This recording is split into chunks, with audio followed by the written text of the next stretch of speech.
Terima kasih sudah setia selalu menonton di channel ini, tak lupa saya doakan kalian dan sekeluarga sehat selalu.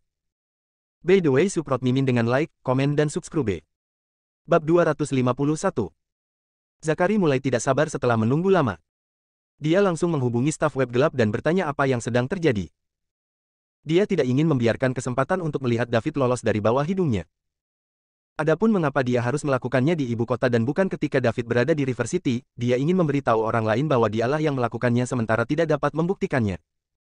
Selama tidak ada bukti, tidak ada yang bisa melakukan apapun padanya. Jika itu dilakukan di River City, tidak semua orang akan mencurigainya, jadi bukankah apa yang dia lakukan akan sia-sia? Apa yang dia inginkan bukan hanya untuk melampiaskan, tetapi yang lebih penting, itu untuk memberitahu orang lain bahwa dia tidak boleh diganggu, dan jika ada yang menentangnya, mereka harus siap membayar harganya. Ini adalah kepercayaan yang harus dia miliki sebagai pewaris Queen di ibu kota dan juga salah satu dari 8 petarung hebat dari fraksi T. Gara-gara David, dia menjadi bahan tertawaan di kalangan ibu kota selama ini. Bagaimana dia akan terus menunjukkan wajahnya di ibu kota jika dia tidak mendapatkan kembali sebagian dari prestisenya? Jika sesuatu yang buruk terjadi pada David di ibu kota kali ini, semua orang akan berpikir bahwa dialah yang melakukannya, tetapi tidak akan ada bukti. Tidak hanya dia akan mendapatkan kembali reputasinya, tidak ada yang bisa melakukan apapun padanya. Dia hanya perlu mengeluarkan sejumlah uang. Baginya, pewaris Queen, beberapa ratus juta adalah sejumlah kecil uang.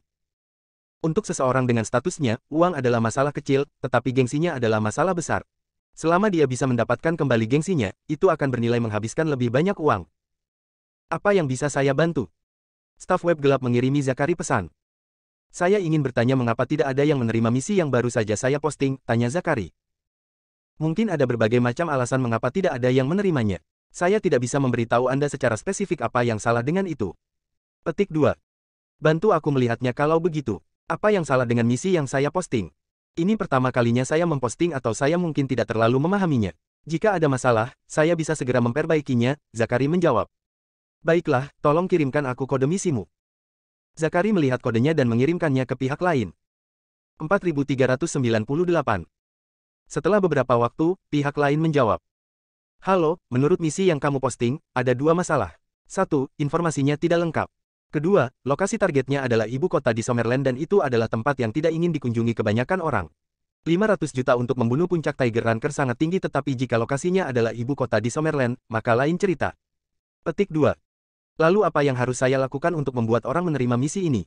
Saya tidak dapat mengubah lokasi. Petik 2. Saya sarankan Anda meningkatkan karunia. Dengan begitu mungkin akan ada orang yang mau mengambil risiko. Baik, terima kasih.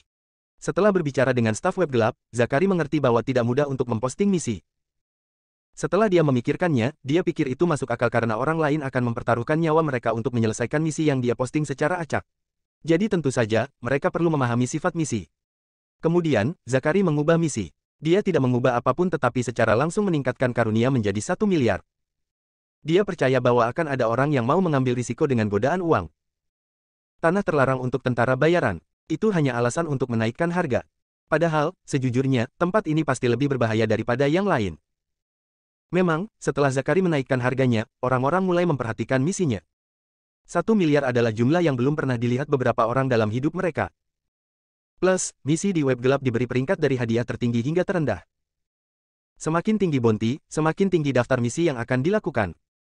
Dengan demikian, hadiah 1 miliar Zakari sekarang berada di halaman pertama dan peringkat 7.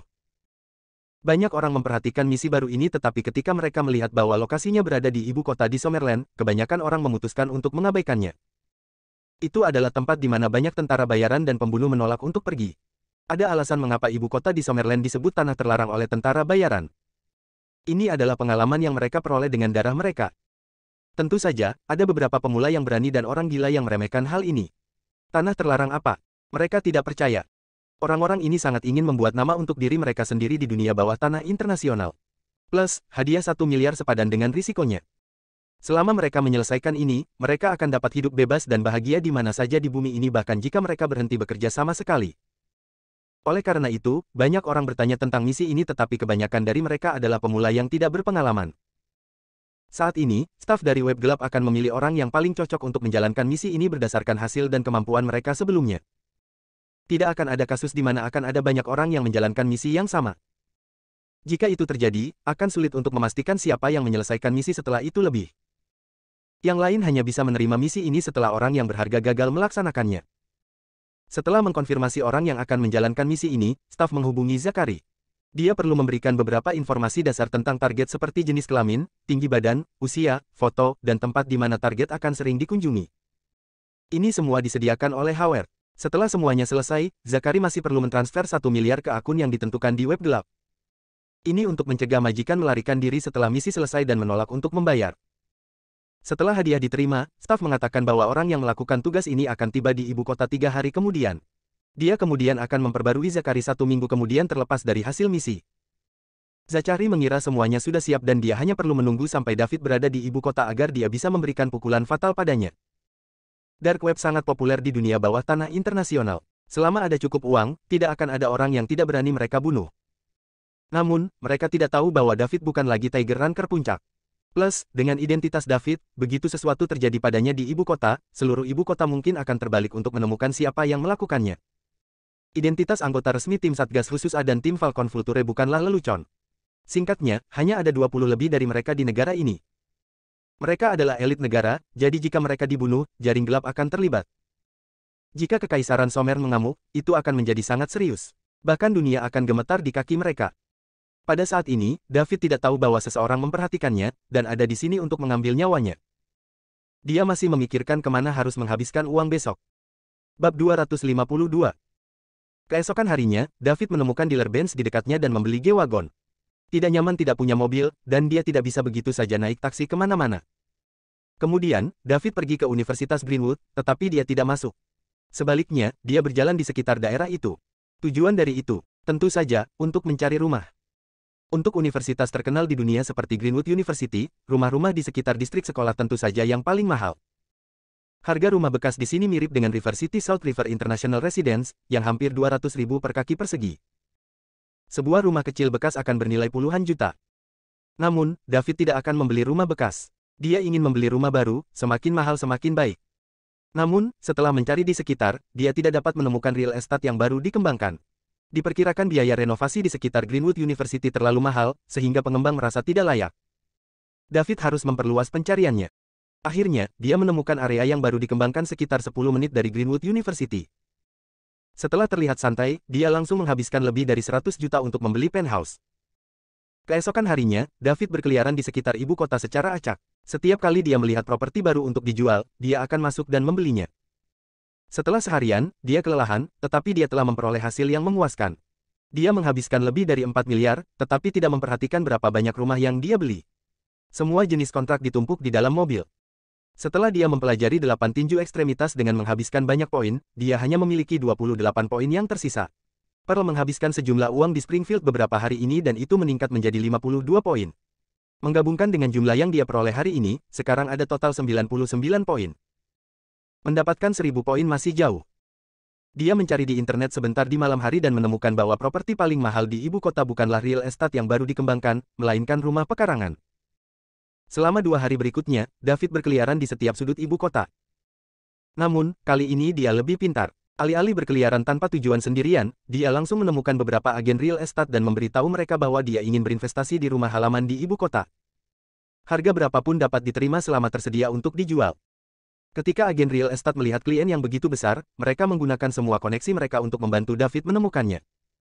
Namun, rumah halaman adalah sumber daya yang langka di ibu kota. Semua orang tahu bahwa harganya pasti akan naik, jadi tidak banyak orang yang mau menjual. Setelah 2 hari, ia membeli total 12 rumah pekarangan, masing-masing bernilai ratusan juta hingga 1 miliar. Ada satu rumah halaman super besar yang konon merupakan bekas kediaman seorang pangeran, yang dibeli David seharga hampir 2 miliar. Dalam 3 hari, selain investasi Pearl di Springfield, poin mewah telah meningkat menjadi 298 poin. Pada tingkat ini, dia akan dapat meningkatkan kekuatan pikirannya dalam beberapa hari. David akan melanjutkan belanjanya, tetapi dia menerima telepon dari Oliver, rektor Universitas South River. Oliver bertanya apakah dia sudah tiba di ibu kota. Jika tidak, dia harus segera datang karena mereka sudah berada di Greenwood University selama 3 hari. Daud tidak punya pilihan. Dia mengesampingkan masalah pribadinya terlebih dahulu, tetapi masih mengatakan kepada agen real estate bahwa mereka harus menghubunginya jika ada rumah pekarangan yang dijual. Keesokan paginya, David tiba di Greenwood University. Ini juga pertama kalinya dia datang ke lembaga pendidikan terkenal di dunia.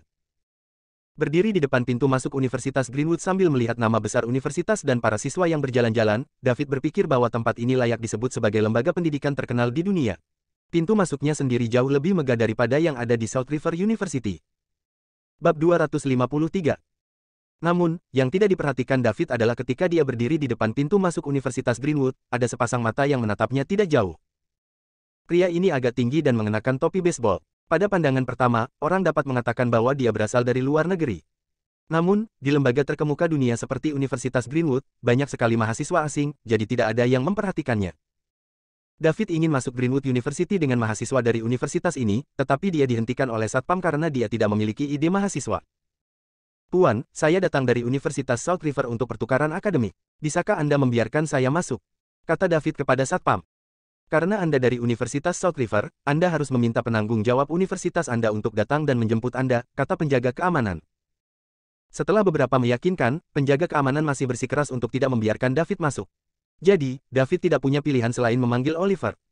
Tidak butuh waktu lama bagi Oliver untuk keluar dan membawa David masuk ke dalam kampus. "David, kenapa lama sekali kamu datang ke sini?" Oliver bertanya saat mereka berjalan. "Tan, Carson, maafkan aku tertahan oleh sesuatu," kata David. "Meskipun menghasilkan uang itu penting, kamu tidak bisa mengabaikan studimu. Anda bisa mendapatkan uang secara perlahan setelah Anda lulus, tetapi jika Anda mengabaikan studi Anda tidak akan memiliki kesempatan untuk kembali ke sekolah di masa depan." "Mengerti, Tuan Carson. Ayo, Howard dan yang lainnya sekarang ada di kelas. Tujuan dari kunjungan ini adalah agar Anda merasakan suasana belajar dan metode pengajaran di Greenwood University. Pada saat yang sama, Anda dapat melihat apa perbedaan antara universitas kami dibandingkan dengan universitas top dunia ini. Hanya dengan menemukan celah, kami dapat melakukan yang lebih baik." "Aku mengerti," kata David. Meskipun dia mengatakan bahwa dia mengerti, dia sedikit tidak yakin. Meskipun Universitas South River tidak buruk, itu jauh dari Universitas Greenwood. Setiap aspek Universitas South River tidak ada apa-apanya dibandingkan dengan Universitas Greenwood. Ini bukan sesuatu yang bisa diubah dalam semalam. David berpendapat bahwa pertukaran akademik semacam ini murni untuk para siswa untuk mendapatkan lebih banyak pengalaman. Tidak masuk akal untuk meminta mereka menunjukkan celahnya. Universitas South River jauh lebih rendah daripada Universitas Greenwood dalam hal fasilitas dan pengajaran. David dibawa ke kelas terbuka oleh Oliver. Setelah Oliver membawa David ke sana, dia pergi. David hanya bisa duduk bosan di kelas dan mendengarkan ceramah. Pada saat yang sama, dia berpikir tentang bagaimana terus menghabiskan uang sehingga dia bisa mendapatkan lebih banyak poin mewah. Beberapa mahasiswi di Greenwood University sering menoleh ke arah David. Saat ini, David bisa dikategorikan sebagai candi. Dia dulunya cukup tampan, tetapi tubuhnya lemah dan dia memiliki harga diri yang rendah, jadi dia selalu tampak sedikit lamban. Sekarang setelah kekuatan tubuh dan pikirannya meningkat, dia lebih percaya diri. Dia tampak luar biasa temperamental sekarang dan benar-benar bongkahan. Saat ini, Howard sedikit lebih rendah dari David, jadi David secara alami menarik perhatian banyak gadis dari Greenwood University. Ketika Amelia dan Luna melihat David, mereka sangat senang. Amelia bertanya-tanya apa yang bisa dia lakukan untuk lebih dekat dengan David. Sementara itu, Luna sedang memikirkan bagaimana menjalankan rencananya. David masih berutang persyaratan padanya, dan dia berpikir tentang bagaimana menggunakannya untuk memberi dirinya manfaat terbesar. 5 mahasiswa dari Universitas South River yang datang ke sini untuk pertukaran akademik semuanya ada di sini. 3 wanita cantik dan 2 pria tampan benar-benar memikat banyak siswa dari universitas terkenal di dunia ini. Ada banyak orang menarik di Greenwood University juga, tapi ada terlalu banyak mahasiswa di kampus, jadi akan sulit untuk melihat salah satu dari mereka dalam keadaan normal. Namun, 3 hari yang lalu, 4 siswa yang menarik telah tiba, dan sekarang, 1 lagi telah muncul. Mereka bahkan bertanya-tanya apakah ini tingkat badan mahasiswa di Universitas South River. Jika itu masalahnya, mereka akan sangat iri. Bab 254. David mengirim pesan teks ke Celia secara diam-diam saat dia berada di kelas. Dia mengatakan kepadanya bahwa dia telah tiba di Universitas Greenwood dan bertanya apakah dia punya waktu untuk bertemu di siang. Di masa lalu, Celia biasanya akan membalas dalam hitungan detik setiap kali dia mengirim pesan kepadanya, tetapi kali ini, tidak ada tanggapan. Kemungkinan dia sedang berada di kelas dan ponselnya dalam keadaan silen. Sementara David mengirim SMS ke Celia, orang lain di kelas juga sibuk mengirim SMS. Howard, yang mengirim SMS ke Zachary untuk memberitahu dia bahwa David berada di Greenwood University dan sedang di kelas. Zachary telah menanyakannya hampir setiap hari selama 2 hari terakhir apakah David sudah ada di sana. Dia sangat ingin membalas dendam atas apa yang telah terjadi terakhir kali. Zachary juga senang saat mendapat pesan dari Howard. David akhirnya tiba, dan staf dari web gelap memberitahu dia kemarin bahwa senjata sewaan telah mencapai ibu kota, tetapi targetnya belum ditemukan. Zachary bertanya kepada Howard, hanya untuk mengetahui bahwa David belum tiba di Greenwood University, yang membuatnya cemas. Sekarang David ada di sini, dia seharusnya bisa mendapatkan hasil dalam 2 hari ke depan. Idenya adalah bahwa jika dia tidak bisa membunuh David, dia setidaknya harus melumpuhkan David dan sebaiknya membuatnya terbaring di tempat tidur selama sisa hidupnya. Jadi dia memberitahu staf dari web gelap bahwa selama David cacat parah, misi akan dianggap selesai. Semuanya sudah ada, dan sekarang, dia hanya menunggu hasilnya. Zachary tidak dapat menenangkan dirinya saat dia memikirkan bagaimana rasa malunya bisa segera hilang. Selama ini, dia hampir tidak pernah menghadiri pesta yang diadakan oleh fraksi T. Begitu dia pergi ke sana, seseorang akan mengolok-oloknya atas apa yang terjadi di River City. Ini terutama berlaku untuk Pangton Molesley itu, yang membuatnya beberapa kali kehilangan rasa hormat. Kelas pagi berakhir dengan cepat. Celia mengirim pesan kembali ke David di tengah kelasnya dan setuju untuk makan siang bersamanya. David, ayo makan siang bersama, kata Amelia sambil berjalan ke arah David. Dia ingin lebih dekat dengan David, jadi dia harus mengambil inisiatif. Jika dia tidak segera mengambil tindakan, David akan direnggut. Luna menatapnya dengan kompetitif dari satu sisi. Maafkan aku, Amelia, saya bertemu seseorang di sore hari. Lain kali, kata David. Bertemu seseorang, siapa? Tanya Amelia. Teman saya dari SMA. Dia kuliah di Greenwood sekarang, jawab David. Baiklah, lain kali kamu harus mentraktirku makan, kata Amelia sedikit kecewa. Dia tidak pernah ditolak seperti ini sebelumnya. Selalu dia yang menolak orang lain, sementara orang lain tidak akan pernah memiliki kesempatan untuk menolaknya. Namun, dia telah ditolak berkali-kali oleh David. Dia bahkan menolaknya ketika dia menawarkan dirinya kepadanya, yang merupakan pukulan besar bagi kepercayaan dirinya. Tentu saja, janji David. Setelah David pergi, Luna berjalan mendekat. David, jangan lupa kesepakatan kita dulu, kata Luna. Perjanjian apa? Tanya David penasaran. Kamu berutang satu persyaratan lagi padaku. Sudah kubilang itu tergantung pada suasana hatiku. Aku tidak peduli, kamu berjanji. Setelah Luna selesai berbicara, dia berbalik dan pergi, tidak meninggalkan kesempatan bagi David untuk merespons. David menggelengkan kepalanya, bingung. Apakah wanita saat ini begitu egois? Pada saat ini, teleponnya berdering di sakunya. Dia mengeluarkannya dan melihat bahwa itu dari Celia. Halo, David menekan tombol jawab. Bab 255. David, aku di sini. Apa kau di luar kelas? Suara jernih Celia datang dari telepon. Ini adalah pertama kalinya David mendengar suara Celia setelah bertahun-tahun, dan dia masih terdengar sama seperti sebelumnya. Mereka hanya akan saling mengirim SMS sesekali dalam beberapa tahun terakhir. Ya, aku akan segera keluar, kata David sambil berjalan keluar kelas. Begitu dia berjalan keluar kelas, dia melihat sosok cantik memegang telepon sambil berdiri tidak jauh.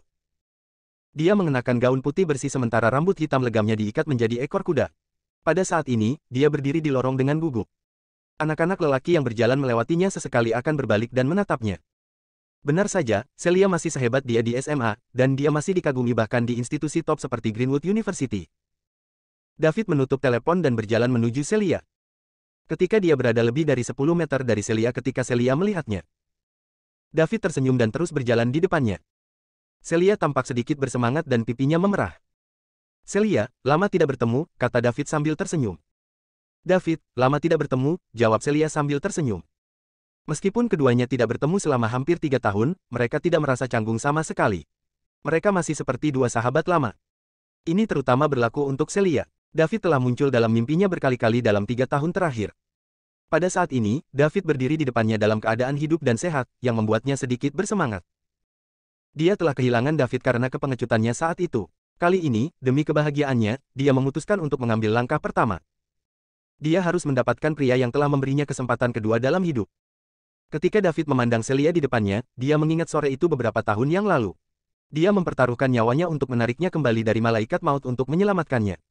Setelah itu, dia tahu Celia akan selalu menatapnya sambil tenggelam dalam pikirannya sendiri. Dia tahu apa artinya ini, tetapi dia memilih untuk menghindarinya. Karena masa kecilnya, dia memiliki harga diri yang sangat rendah. Dia takut menghadapi ini dan meskipun dia tahu Celia naksir padanya, dia tidak berani bergerak. Celia terlalu sempurna, begitu sempurna sehingga dia pernah merasa dirinya kotor saat berdiri di sampingnya. Karena itu, dia tidak berani memikirkan Celia, terus-menerus khawatir dia tidak akan bisa menahan diri. Kemudian, dia memilih Sarah. Paling tidak, dia merasa Sarah tidak jauh berbeda dengannya. Dia bisa tinggal bersamanya sampai akhir, dan mereka akan menikah dan memiliki anak. Namun, setelah dia berkencan dengan Sarah, dia menjadi setia padanya. Dia bahkan mendengarkan Sarah ketika dia memintanya untuk menjauh dari Celia. Namun, dia tidak mengharapkan ini terjadi. Dia berpikir bahwa perasaannya terhadap Celia akan memudar seiring waktu. Namun, pada saat ini, dia masih bisa merasakan cinta Celia untuknya di matanya. Itu masih sama seperti bertahun-tahun yang lalu dan tidak pernah berubah. Sebaliknya, ada lebih banyak cinta di matanya sekarang. Sejujurnya, sebagai seorang pria, David tersentuh pada saat ini. Sungguh hal yang langka memiliki gadis sempurna seperti Celia yang menyimpan perasaan yang dia miliki untuknya begitu lama dan tidak pernah berubah. Sarah tak bisa menolak godaan meski berada di kampus yang sama dengannya. Pada akhirnya, dia memilih untuk putus dengannya. Di sisi lain, Celia belum melihatnya selama 3 tahun dan dia masih sama. Apakah tidak ada pria hebat di Greenwood University? Mustahil. Akan ada lebih banyak dari mereka di sini daripada di Universitas South River setidaknya, dan dia percaya bahwa dengan kondisi Celia, dia tidak akan pernah kekurangan orang yang mengejarnya. Pada saat ini, dia ingin menarik Celia ke dalam pelukannya, tetapi dia menahan diri. Dia tidak bisa melakukannya sekarang karena mereka belum menjalin hubungan. Bab 256. Ketika David dan Celia bertemu lagi untuk pertama kalinya sejak kelulusan 3 tahun lalu, mereka berinteraksi dengan tenang, seolah-olah teman lama. Setelah saling menyapa, mereka meninggalkan tempat itu berdampingan juga. Para siswa yang berkumpul mulai berdiskusi di antara mereka sendiri begitu keduanya pergi. Astaga, bukankah itu Celia, gadis tercantik di universitas dari sekolah bahasa Inggris kami? Siapa pria yang bersamanya itu? Apakah kalian mengenalnya? Saya kira ini pertukaran pelajar dari SRU. Dia ada di kelas kita. SRU, tapi dia dari sekolah kita. Kita tidak bisa membiarkan orang luar membawanya pergi. Aku tidak percaya kita akan membiarkan dia mengambil keuntungan seperti ini. Apa maksudmu mengambil keuntungan? Ya, pria itu cukup tampan, bukan? Dia agak keren, atau setidaknya, tidak kalah keren dari Fantastic Four. Dia dan Celia tampak seperti pasangan yang cukup serasi, jawab seorang gadis. Jadi bagaimana jika dia tampan atau keren? Dia masih dari sekolah lain. Dia gadis tercantik di universitas kami tidak bisa membiarkan seorang pria dari sekolah lain membawanya pergi. Apa yang dikatakan tentang orang-orang di sekolah kita? Petik 2. Ya, ini adalah berita besar, saya harus segera memberitahu Hanley tentang ini. Dia sudah mengarahkan pandangannya pada Celia, dan dia tidak akan membiarkan pria itu pergi begitu saja begitu dia tahu tentang ini. Aku tahu itu, Celia punya pacar, itu sebabnya dia tidak setuju dengan orang yang mengejarnya. Anda dapat mengetahui bahwa mereka sudah saling kenal untuk waktu yang lama dari cara mereka berinteraksi. Siapa yang peduli berapa lama mereka sudah saling kenal?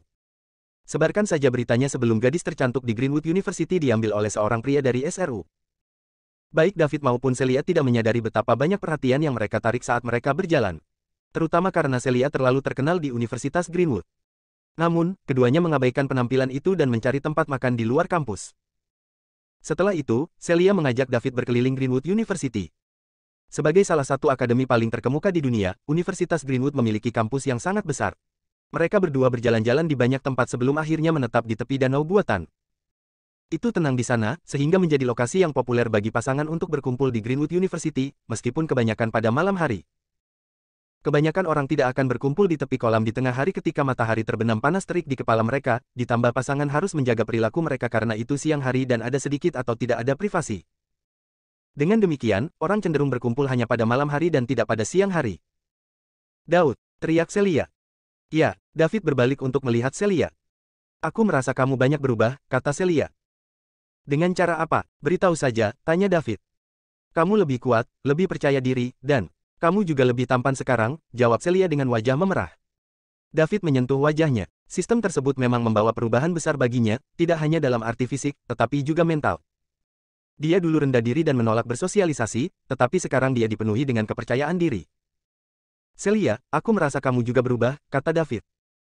Ya, bagaimana? Celia melihat dirinya sendiri dan bertanya. Kamu jauh lebih cantik sekarang, jawab David sambil tersenyum. Kamu juga menjadi orang yang pandai bicara, David. Kamu saat itu tidak akan pernah mengatakan hal seperti itu. Hah, kurasa kita semua berubah. Keduanya memandang danau jauh di seberang dan duduk diam untuk waktu yang lama. Daud. Terima kasih. Untuk apa? Terima kasih telah muncul di saat tergelapku dan menyelamatkanku dari kematianku. Anda mempertaruhkan hidup Anda untuk menyelamatkan saya, seperti malaikat. Oh itu, aku akan melupakannya jika kau tidak mengingatkanku. Saya kebetulan bertindak lebih cepat dari orang lain. Saya yakin seseorang akan melakukan hal yang sama jika saya tidak ada di sana. Tapi aku tidak bisa melupakannya. Celia mendongak dan menatap David saat dia berkata dengan sungguh-sungguh. David juga bisa merasakan ada yang aneh dengan nada bicara Celia, jadi dia menoleh untuk melihatnya. Mereka mengunci tatapan. Celia menoleh ke samping dan melanjutkan dengan muram, mimpi buruk ini telah menggangguku selama ini. Dalam mimpi saya, akan ada sebuah truk melaju ke arah saya di luar kendali. Aku ingin pergi tapi sepertinya aku tidak pernah bisa bergerak. Dan saat truk akan menabrak saya, sesosok akan muncul di sisi saya dan membawa saya menjauh dari jalur truk. Saya dulu tersentak bangun dari mimpi buruk pada awalnya, berkeringat dan ketakutan. Tetapi setiap kali saya pergi tidur, mau tidak mau saya ingin memimpikannya mimpi buruk itu juga. Karena aku hanya bisa melihat wajah orang itu ketika aku sedang bermimpi, dan aku takut aku akan lupa bagaimana penampilannya suatu hari jika aku tidak melihatnya setiap malam. Perlahan, mimpi buruk itu berhenti terasa seperti mimpi buruk bagi saya karena saya tahu truk itu tidak akan pernah menabrak saya. Saat saya memejamkan mata, saya akan diliputi pelukan hangat dan saya akan mencium aroma wajah yang familiar. Celia mulai terisak pelan pada saat ini. David merasa seperti dia harus melakukan sesuatu, jadi dia mengulurkan tangan kanannya dan melingkarkannya di bahu Celia, membiarkannya menyandarkan kepalanya di bahunya. Sepasang kekasih kebetulan melihat adegan ini dan setelah memastikan bahwa itu adalah Celia, mereka dengan cepat mengeluarkan ponsel mereka dan mengambil beberapa foto. Ini adalah berita terbaru. Celia, gadis tercantik di Greenwood University saat ini sedang berkencan dengan seorang pria, dan dia bahkan meletakkan kepalanya di bahu pria itu. Berita ini bersama dengan gambar-gambarnya segera menyebar di situs web universitas setelah diposting. David dan Celia, bagaimanapun, tidak tahu bahwa foto mereka diambil. Celia, aku tahu bagaimana perasaanmu padaku. Aku sebenarnya sudah tahu tentang mereka sejak lama, tapi saat itu aku pengecut. Saya takut, merendahkan diri, dan saya tidak berani menghadapi perasaan Anda. Tapi aku berjanji padamu aku tidak akan melakukan itu padamu lagi. Beri saya waktu, saya baru saja putus dengan Sarah, dan situasinya tidak terlalu optimis saat ini. Anda melihat pesan di grup kucing juga, kan? Saya tidak melakukan apapun yang bertentangan dengan hati nurani saya, tetapi saya tidak ingin Anda menjadi penerima rumor apapun. Saya tidak ingin mereka berpikir bahwa saya mencampakkan Sarah karena kami bersama, dan itu menyebabkan penyakit mentalnya saat ini. Itu tidak adil bagimu. Jika itu akan menjadi Anda, maka saya ingin memberikan yang terbaik untuk Anda. Apakah Anda akan mempercayai saya? Aku berjanji tidak akan kabur lagi. Oke, aku akan menunggumu, kata Celia lembut. Bab 257.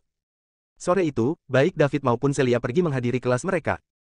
Mereka masih tidak tahu tentang malapetaka yang akan datang, di mana mereka adalah protagonisnya. Saat mereka memperhatikan kelas, sebuah artikel muncul di forum kampus Universitas Greenwood. Celia Yang, gadis tercantik di Greenwood University, terlihat berkencan dengan orang asing di kampus. Gambar kepala Celia yang bersandar di bahu David juga terpasang. Ini mengejutkan para peserta forum, dan postingan itu mengumpulkan 10.000 tampilan dan ribuan komentar. Postingan ini langsung menjadi postingan terpanas di forum Greenwood University, dan para mahasiswa mulai membagikannya. Postingan itu juga mulai beredar di grup perpesanan di seluruh kelas. Semua orang bertanya-tanya siapa pria ini. Orang-orang mulai mencari David. Pada akhirnya, berkat beberapa teman sekelas di kelas baru David yang melihatnya pergi bersama Celia, ada kesimpulan tentang siapa orang asing misterius itu. Dengan demikian, posting lain muncul di forum universitas. Gadis tercantik di Greenwood University diambil oleh siswa pertukaran SRU, David Liddell. Ini adalah posting singkat tapi mengejutkan. Di Greenwood University, setiap artikel yang entah bagaimana berhubungan dengan Celia, terutama yang bertema gosip, akan selalu menjadi trending. Dulu juga ada desas-desus tentang bagaimana salah satu Fantastic Four dari Greenwood University, Hanley Chasez menjadi pacar Celia. Bahkan ada desas-desus tentang bagaimana Hanley secara terbuka mengklaim Celia sebagai Dewi, dan tidak mengizinkan orang lain untuk melihatnya. Tak satu pun dari rumor tersebut dikonfirmasi, tidak seperti kali ini ketika gambar diambil, membuat rumor ini lebih dapat dipercaya. Hal ini mengakibatkan kerumunan besar mahasiswa Greenwood University berkumpul di luar kelas David ketika kelas berakhir sehingga mereka dapat melihat pria misterius yang telah mencuri hati Celia. David dan siswa pertukaran SRU lainnya bingung karena mereka tidak masuk ke forum Universitas Greenwood juga tidak ada dalam obrolan grup kelas manapun. Inilah mengapa mereka sama sekali tidak tahu apa yang sedang terjadi, mereka hanya merasakan banyak pasang mata menatap mereka, terutama David.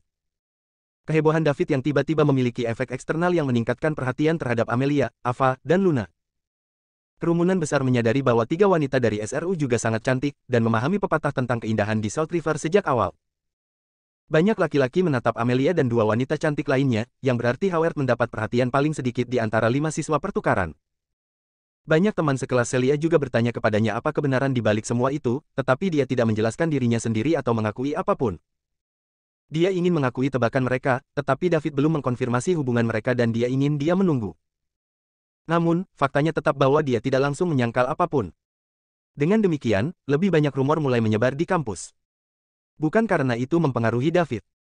Setelah kelas berakhir, dia tidak berkeliaran dan langsung meninggalkan kampus. Dia harus terus mendapatkan poin mewah, dan tidak punya waktu untuk disia-siakan. Begitu dia meninggalkan pintu universitas, dia pergi ke tempat parkirnya dan pergi. Bab 258. Saat David pergi, sebuah MPV hitam mengikutinya. Sudah pukul 10 malam saat David kembali ke hotel. Meskipun dia mendapatkan lebih banyak poin mewah hari ini, naik menjadi 325 poin hari ini, dia masih berpikir itu terlalu lambat. Dia menelepon Pearl dan menyuruhnya untuk menugaskan beberapa anggota ke Capital City sehingga dia bisa secara bersamaan menjalankan bisnis di dua kota metropolitan internasional. Pearl tidak benar-benar mengerti apa yang ingin dilakukan David, karena East League International sudah berkembang dengan kecepatan yang cukup cepat. Mereka telah menginvestasikan lebih dari 100 miliar dalam waktu sekitar 1 bulan dan telah menjadi mitra yang banyak dicari untuk opsi investasi. Belum lagi investasi-investasi tersebut telah melewati pemeriksaan yang ketat dan sebagian besar menjanjikan keuntungan besar di masa depan. Namun, David tampak agak tidak senang karena dia terus mendesaknya untuk menghabiskan lebih banyak uang untuk investasi. Ini sangat membingungkannya, dan dia bertanya-tanya berapa banyak uang yang dimiliki atasan mudanya ini. Bukannya kebingungannya akan menghalangi pekerjaannya. Jika atasannya meminta karyawan untuk dipindahkan ke ibu kota, maka itulah yang akan dia lakukan. Beberapa karyawan senior segera dikirim dan akan tiba di ibu kota keesokan harinya untuk mengikuti instruksi David. Keesokan harinya, David memanggil Oliver untuk pergi.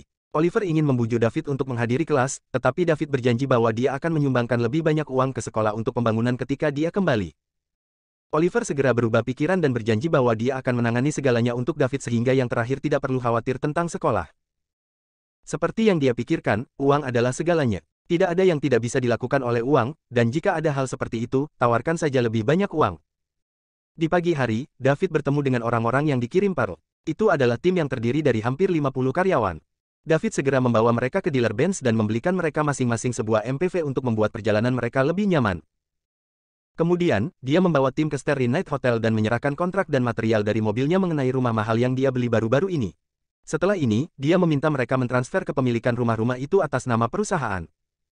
Tim 50 karyawan memasuki lobi Starry Night Hotel bersama David. "Halo, Tuan Liddell, ada yang bisa saya bantu?" tanya manajer lobi Starry Night Hotel yang tinggi, muda, dan cantik. David adalah seorang tamu yang check-in ke suite mewah yang megah. Orang-orang seperti dia biasanya orang kaya dan berkuasa, jadi mereka harus melakukan yang terbaik untuk melayaninya. "Ada berapa kamar di lantaiku?" tanya David. "Tan Liddell, Anda saat ini tinggal di suite mewah kelas atas. Ada total 88 kamar di lantai Anda," jawab manajer cantik Lucille. David berbalik dan menatap karyawannya untuk bertanya, "Apakah kalian keberatan berbagi kamar dalam kelompok 2 orang? Suite cukup besar." "Tan Liddell, kamar biasa saja sudah cukup, tidak perlu kamar mahal seperti itu." "Ya, Tuan Liddell, kita tidak perlu tinggal di tempat yang begitu mahal. Ruang acak cukup bagus," kata pemimpin tim kecil ini. Mereka semua adalah karyawan senior yang memiliki pemahaman tertentu tentang atasan mereka yang murah hati ini. Mereka tidak terkejut dengan sarannya, tetapi mereka tetap menolaknya karena sopan santun. "Kamu sudah di sini, jadi dengarkan aku. Saya akan mengatur semuanya," kata David. Kemudian dia menoleh ke manajer cantik dan berkata, "Saya ingin memesan seluruh lantai. Bisakah Anda mendiskusikannya dengan tamu lain dan melihat apakah mereka bersedia pindah ke ruangan lain?" Lucille merasakan darah mengalir deras ke kepalanya. Dia sudah memiliki ide tentang apa yang ingin dilakukan David ketika dia mendengar dia bertanya kepada karyawannya apakah mereka keberatan berbagi kamar, tetapi itu masih terasa seperti mimpi ketika dia mendengar David menanyakan hal ini padanya. Dia belum pernah melihat atasan yang begitu murah hati yang akan memesan seluruh lantai suite mewah yang megah untuk karyawannya. Dia telah bekerja di Starry Night Hotel selama beberapa tahun dan telah melihat banyak pria kaya, tetapi ini adalah pertama kalinya dia bertemu seseorang seperti David. Biayanya lebih dari 5 juta hanya untuk 1 malam.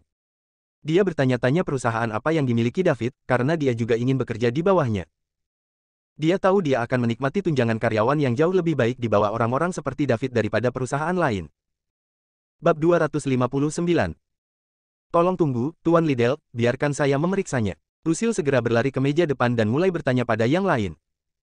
David membawa tim itu. "Tan Liddell, 15 kamar telah diambil di lantai itu. Saya tidak yakin apakah saya bisa meminta mereka semua untuk pindah, tetapi mungkin Anda ingin lantai di atas." Lucille bertanya dengan hati-hati. Ini adalah transaksi besar. Dia takut David akan pindah ke hotel lain jika dia tidak menyukai sarannya. Dia akan kacau dalam kasus itu, karena David menghabiskan lebih dari 5 juta malam per kamar. David adalah pelanggan besar. Tentu, David memikirkannya dan menjawab. Dengan itu, dia langsung memesan seluruh lantai selama setengah bulan dan naik ke atas di bawah tatapan rakus dari server cantik. Setelah kembali ke kamarnya, David menyadari bahwa dia telah mendapatkan poin mewah lainnya, tiba di 326 poin. Sekarang setelah karyawannya ada di sini, dia bisa mulai membelanjakan uang dengan bebas. Tidak seperti Pearl, dia tidak menyelidiki sebelum dia menghabiskan uang. Dia hanya membeli apapun yang dia mau. Sejujurnya, dia bahkan tidak ingin berinvestasi di perusahaan manapun. Sebaliknya, rencananya hanya membeli rumah secara langsung. Lagi pula, real estate ibu kota sangat mahal, menelan biaya puluhan atau ratusan miliar untuk sebuah rumah tetapi hanya menciptakan riak kecil di titik-titik mewahnya. Mengingat ini adalah suite mewah yang megah, ketiga makanan dikirim ke kamar secara gratis. Makanannya enak sehingga David tidak perlu membawa karyawannya keluar untuk makan. Setelah beristirahat selama 2 jam, David mulai mengumpulkan tim dan semua orang mulai bekerja. Dia menyerahkan beberapa agen real estate kepada tim dan meminta mereka untuk menghubungi orang-orang itu sendiri. Yang harus mereka lakukan hanyalah memberitahu dia untuk membayar setelah kontrak dikonfirmasi. Dengan cara ini, beban kerjanya sangat ringan, dan dia tidak lagi harus mencari agen-agen ini sendiri. Setelah semua orang ditugaskan, David menerima panggilan tak dikenal. "Halo, apakah ini Tuan David Liddell?" Seorang pria bertanya. "Aku, dan kamu," David menjawab dan bertanya. "Saya berencana menjual rumah, tetapi saya tidak ingin mempekerjakan agen. Saya ingin berbicara dengan Anda secara langsung tentang harga karena agen real estate terlalu tidak dapat diandalkan dan mahal," jawab pria itu. "Rumah apa yang kamu jual? Dan untuk berapa?" David bertanya lagi. Dia tidak terlalu waspada tentang hal ini, karena dia telah membeli beberapa rumah akhir-akhir ini dan telah meninggalkan nomornya pada beberapa agen real estate. Karena ini, tidak ada yang aneh dengan penjual yang mendapatkan nomornya. Selama rumah itu tidak terlalu murah, dia akan mempertimbangkannya. "Ini adalah halaman rumah yang ditinggalkan nenek moyang saya untuk saya. Mereka dulunya adalah pejabat pengadilan dan bangsawan pada masa itu, jadi furnitur dan strukturnya dibuat dengan kayu eboni bermutu tinggi. Tidak ada yang dicetak meskipun sudah bertahun-tahun, jadi saya pasti menjualnya dengan harga tinggi. Orang biasa tidak mampu membeli rumah seperti ini, dan saya hanya menghubungi Anda karena saya mendengar bahwa Anda telah menghabiskan banyak uang untuk membeli rumah halaman akhir-akhir ini. Tentu, saya bebas sekarang, bisakah Anda menunjukkan rumahnya kepada saya?" David memikirkannya dan menjawab.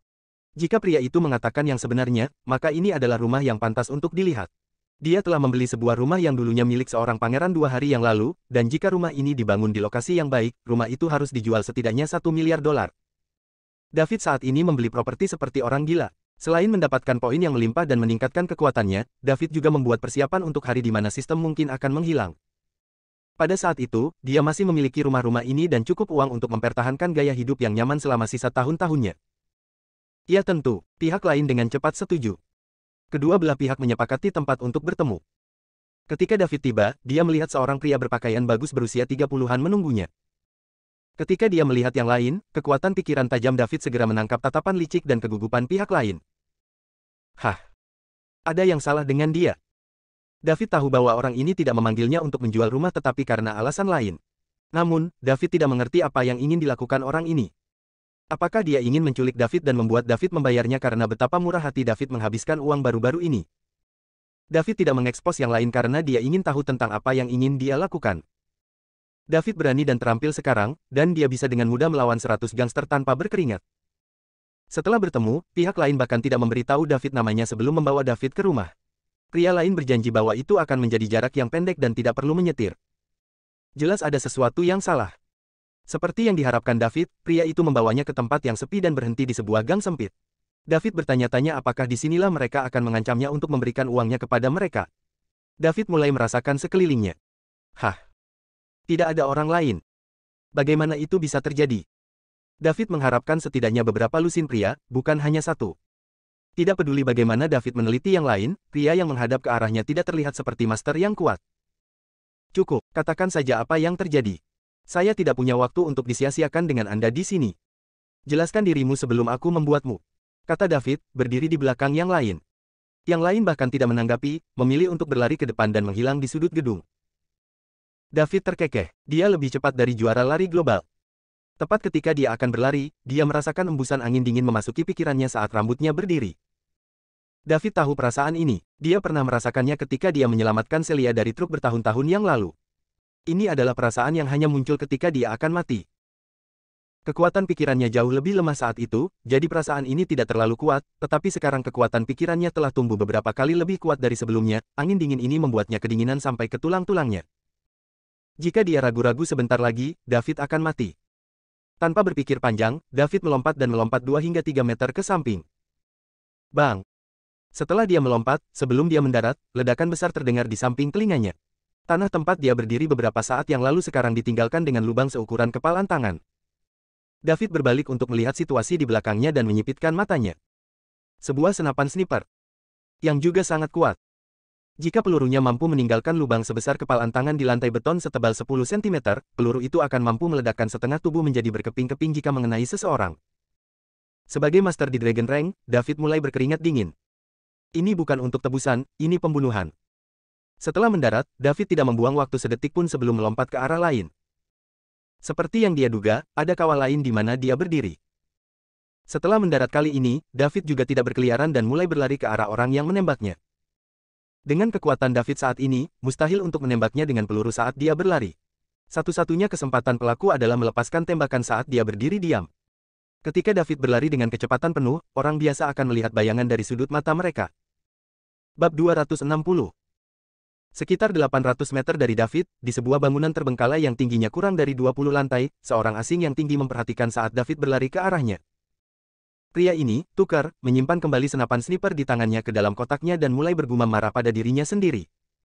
Dia sama sekali tidak menyangka akan meleset dari sasarannya, apalagi ketika dia tidak pernah melewatkan satu tembakan pun sebelumnya.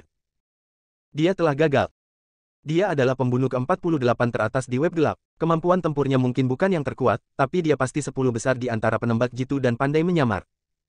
Sejauh yang dia ketahui, tidak ada orang yang cukup kuat untuk tetap tidak terluka ketika dia menembak mereka. Tidak masalah apakah targetnya adalah master di peringkat harimau atau peringkat naga, mereka masih akan mati ketika ditembak.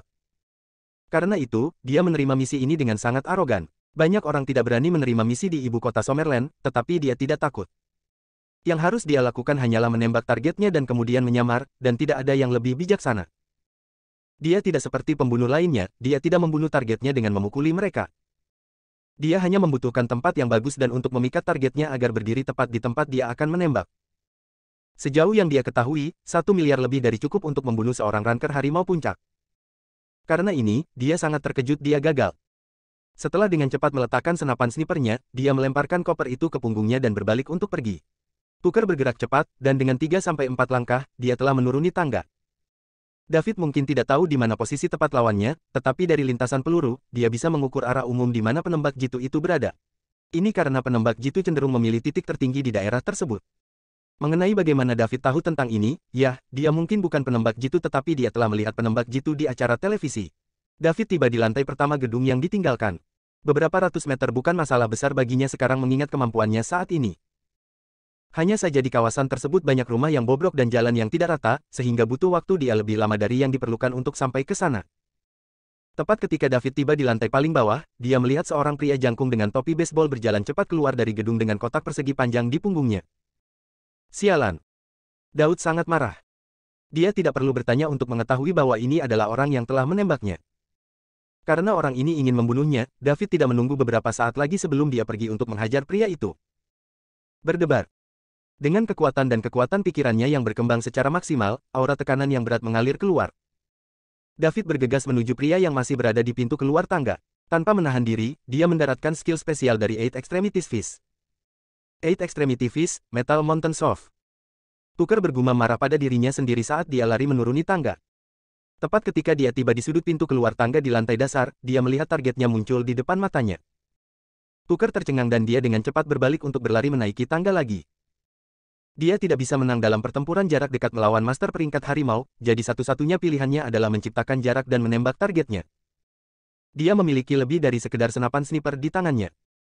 Namun, saat dia hendak berbalik dan pergi, dia merasakan tekanan mencekik merayapi dirinya. Apa?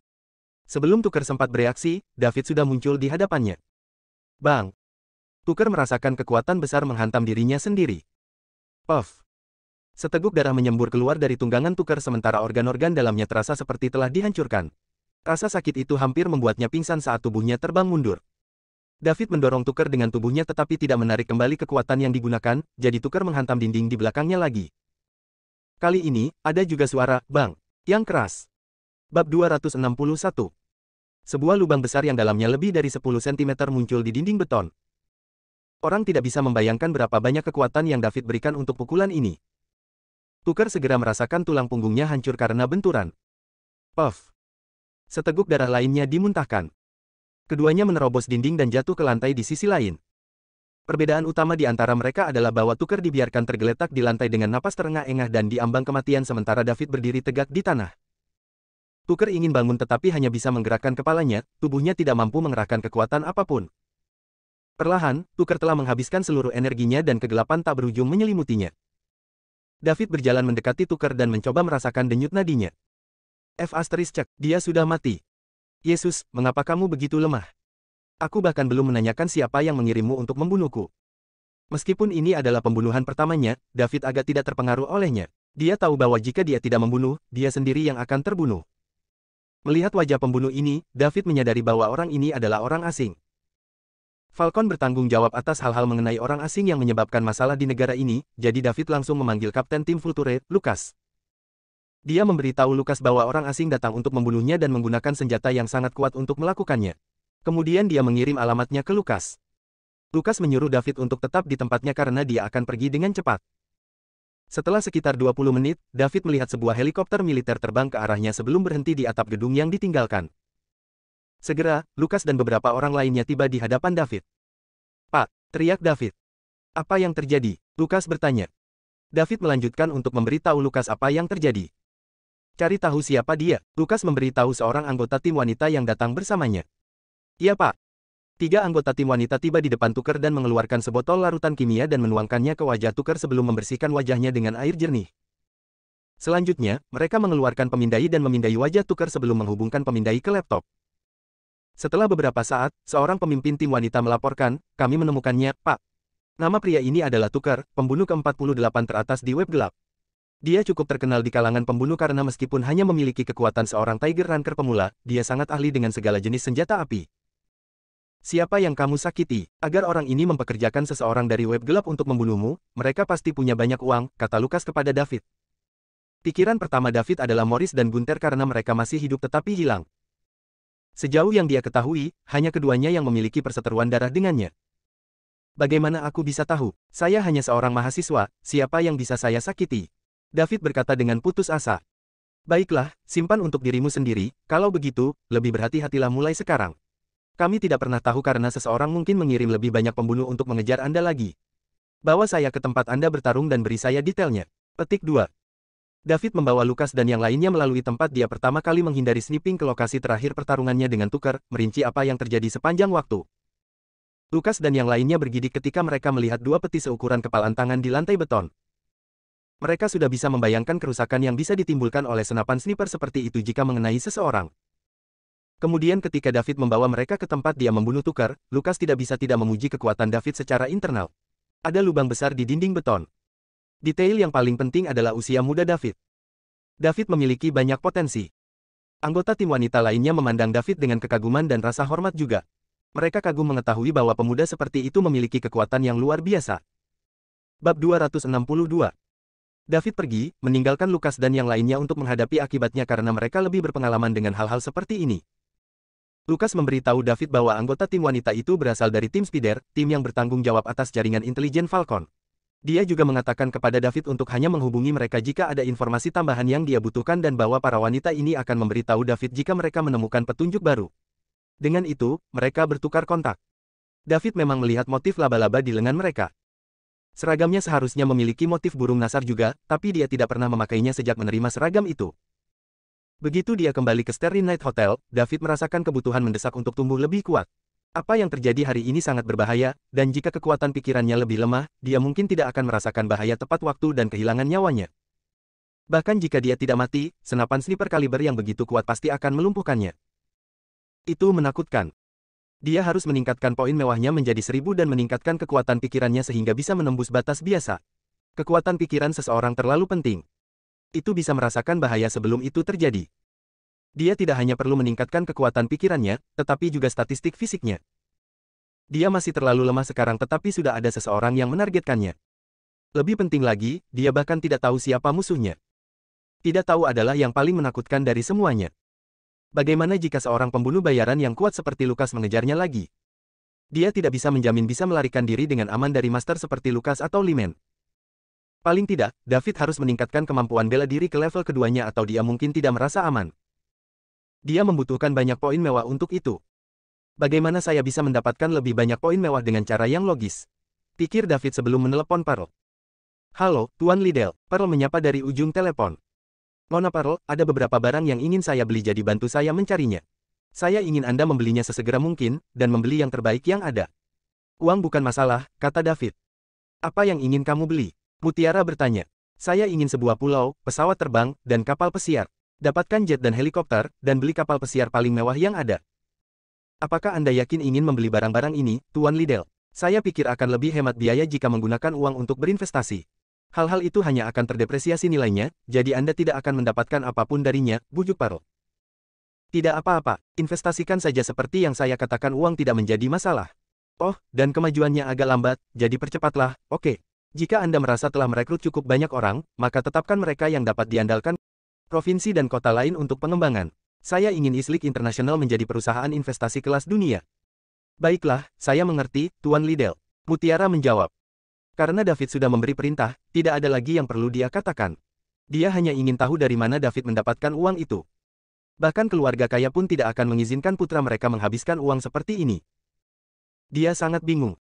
Bukannya dia dalam posisi untuk ikut campur. Pangkalan rahasia di ibu kota. Lukas sedang menunggu laporan lab tukar. Seorang lelaki tua dengan topeng berjalan keluar dari lab. Bagaimana, Kole tua? Lukas bertanya. Penembak jitu adalah model yang disesuaikan dari pasar gelap Falconia. Pelurunya juga dibuat khusus untuk menghasilkan damage yang besar. Dia juga memiliki beberapa jenis senjata api khusus, dan menurut analisis kami, senjata ini pasti telah dipecah menjadi bagian-bagian kecil dan dikirim ke negara itu. Tetapi tentang bagaimana mereka dikirim, kami tidak terlalu yakin tentang itu. Namun, sudah jelas bahwa pria ini sangat ahli dengan senjata api, lapor Old Cole. Bagian terpenting dari kasus ini adalah senjata api ini. Kita perlu tahu bagaimana mereka masuk ke negara ini.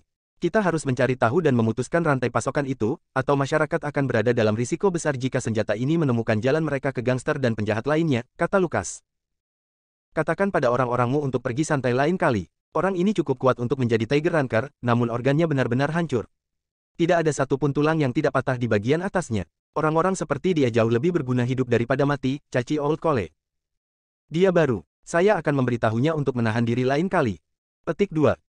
Oh. Tim Vulture memiliki anggota baru. Tanya Cole tua. Ya, nomor 10. David tidak meninggalkan kamar hotelnya selama beberapa hari ke depan, takut dia akan tertembak di kepala jika dia keluar. Dia bahkan tidak tahu siapa musuhnya. Dia tidak bisa menjamin bahwa dia akan bisa merasakan bahaya lagi seperti yang dia lakukan terakhir kali. Dia masih memiliki terlalu banyak uang untuk dibelanjakan, jadi dia tidak bisa mati begitu cepat. Dia menutup tirai rapat-rapat dan tidak berani berjalan mendekati jendela. Ada sebuah gedung setinggi hotel di seberang kamarnya, dan dia takut seseorang akan mencoba menembaknya dari gedung seberang.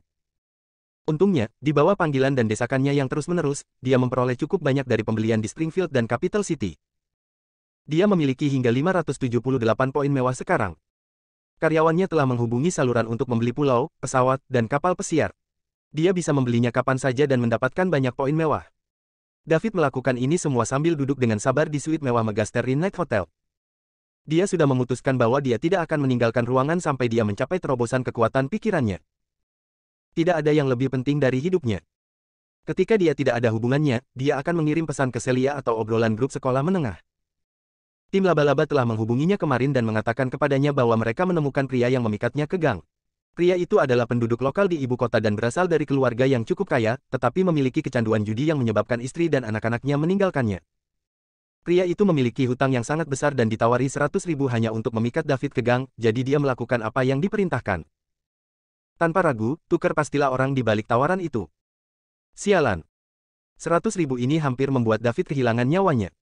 1 hari lagi berlalu, yang sekarang adalah hari ketiga sejak David mengunci diri di kamar.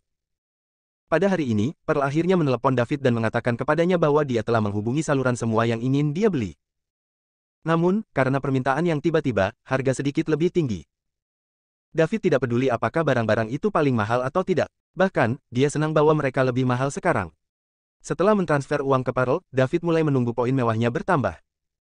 Dari siang hingga malam, ada 3 pembaruan pada poin mewahnya. Dia telah mendapatkan total hampir 300 poin, mencapai total 864 poin. David tidak peduli bagaimana dia membelanjakan uangnya selama itu memberinya lebih banyak poin mewah. Kemudian dia mengalihkan semua aset baru itu dengan nama Islik International. Dia membutuhkan sekitar 100 poin lagi sebelum dia mencapai 1000 poin mewah. Ini berarti dia memiliki lebih dari 10 miliar dolar untuk dibelanjakan. Belum lagi poin 1000 yang mewah hanya bisa meningkatkan kekuatan pikirannya ke tingkat yang sama dengan statistik tubuhnya. Dia masih membutuhkan lebih banyak poin mewah sebelum dia dapat lebih meningkatkan kekuatan pikiran dan tubuhnya. Oleh karena itu, David secara mental menyapu orang-orang yang dikenalnya dan mencoba menemukan seseorang yang dapat membantunya mendapatkan lebih banyak poin dalam waktu singkat. Bab 263. David langsung memikirkan seseorang. Andy Lewis. Pria itu baru saja menghabiskan sekitar 10 miliar untuk sebuah tambang di Safariland, di mana dia saat ini memiliki 25% saham. David berpikir bahwa jika dia bisa mendapatkan Andy untuk membantunya membeli dua tambang, maka dia harus bisa menghabiskan 20 atau 30 miliar dolar lagi dan mendapatkan lebih banyak poin mewah. Jadi itulah yang dia lakukan. David segera menelepon Andy. Dia merasa sangat tidak nyaman karena dia tidak bisa meninggalkan kamarnya dan menolak untuk melakukannya sampai dia mencapai terobosan dalam kekuatan pikirannya. "Hei, Daud, dan di sini saya pikir Anda tidak peduli dengan bagian Anda," kata Andy melalui telepon. Andy sibuk dengan tambang di Safariland akhir-akhir ini, jadi dia tidak mengetahui aktivitas David di dalam negeri. Dia juga tidak tahu bahwa David telah menjadi anggota inti SCC. "Andy, saya menelepon karena saya tidak peduli dengan bagian saya sebenarnya ingin meminta bantuan Anda," kata David lugas. "Apa yang bisa saya bantu, David? Kamu punya kontak di Safariland, kan? Saya berpikir mungkin saya bisa membeli dua ranjau untuk bersenang-senang." "Oh, Anda ingin membeli tambang juga, David? Apakah Anda memikirkan tambang berlian atau tambang emas?" tanya Andy. "Apapun berhasil. Saya mendapat uang tambahan akhir-akhir ini dan saya tidak tahu apa yang harus saya lakukan dengan mereka, jadi saya pikir saya akan membeli dua tambang untuk bersenang-senang. Jika itu masalahnya, aku mungkin punya rekomendasi bagus untukmu. Seseorang menemukan tambang berlian di tempat yang tidak terlalu jauh dari tambang. Mereka berhasil menambang berlian tingkat sangat tinggi seukuran ibu jari senilai puluhan juta. Namun, pemiliknya bukan orang lokal dan ingin menjual tambang itu ke Summerland. Satu-satunya hal adalah karena ini adalah tambang yang baru ditemukan, tidak ada yang benar-benar tahu bagaimana situasi di dalamnya, jadi itu cukup berisiko." "Ya, tidak apa-apa. Saya tidak takut risiko, bantu saya menghubungi penanggung jawab secepat mungkin, sebaiknya," kata David mendesak. Semuanya berjalan seperti yang dia harapkan, dan dia tidak peduli dengan risikonya. "Kalau begitu, saya akan membantu Anda bertanya kepada mereka dan menghubungi Anda nanti," kata Andy.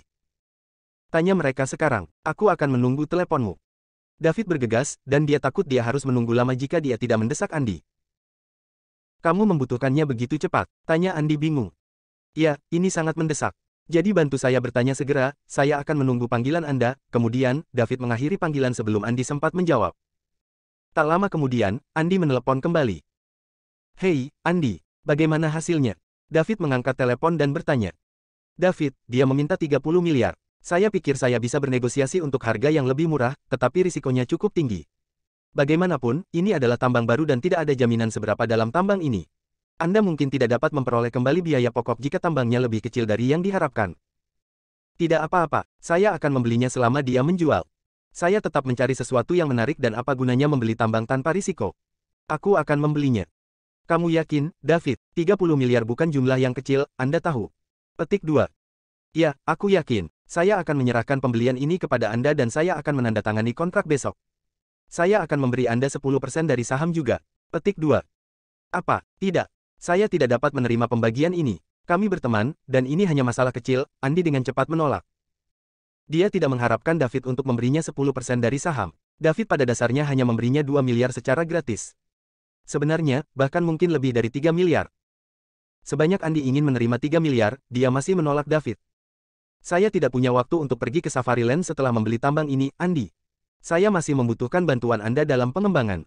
Jadi pertimbangkan 10% ini sebagai investasi teknologi. Saya menawarkannya kepada Anda karena Anda adalah teman saya, jadi terima saja." Petik 2. Petik 2. "Baik-baik saja maka." Andy menerimanya setelah beberapa pemikiran. David sudah membujuknya untuk menerima saham itu, jadi dia akan terlihat sombong jika terus menolak. Namun, Andy kemudian berkata, "Beritahu saya jika ada sesuatu yang Anda perlu bantuan saya di masa depan." "Oke, David.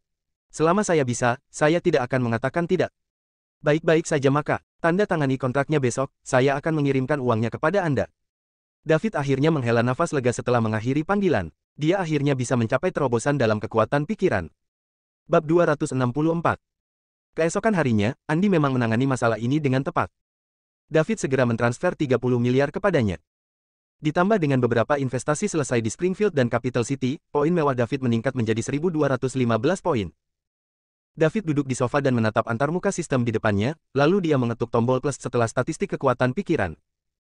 Sebuah jendela muncul. Kekuatan pikiran tuan rumah David telah mencapai maksimal orang biasa di planet ini. Apakah Anda ingin terus meningkatkan kekuatan pikiran? Kenaikan ini akan menelan biaya 1000 poin mewah. Petik 2. Tanpa ragu-ragu, David memilih ya. Setelah dikurangi 1000 poin mewah, hanya tersisa 215 poin. David merasakan sakit yang tajam di benaknya seolah-olah dia sedang ditusuk dengan jarum. Rasa sakit itu berlangsung cukup lama sebelum perlahan mulai berdenyut. David berbaring di sofa, pikirannya kabur dan kabur. Setelah beberapa waktu, David duduk lagi. Kali ini pikirannya jernih. Momen ini mirip dengan pria mabuk yang tiba-tiba sadar. Tidak hanya pikirannya yang jernih, tetapi indranya juga ditingkatkan. Dia bahkan bisa mendengar nyamuk terbang di sudut ruangan. David sangat gembira. Kekuatan pikirannya akhirnya menembus batasnya.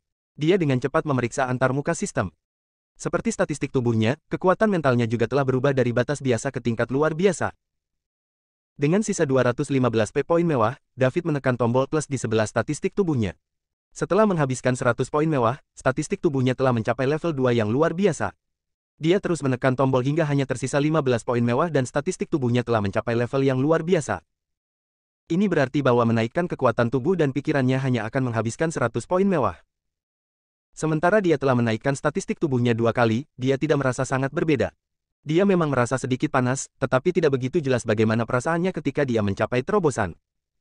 Setelah itu selesai, David segera mandi dan berganti pakaian. Dia siap untuk meninggalkan kamarnya setelah tinggal di dalam selama 3-4 hari. Dia segera tiba di lobi Starry Night Hotel. Halo, Tuan Liddell. Halo, Tuan Liddell. Manajer lobi, Lucille, dan beberapa resepsionis lainnya menyambut David secara bersamaan.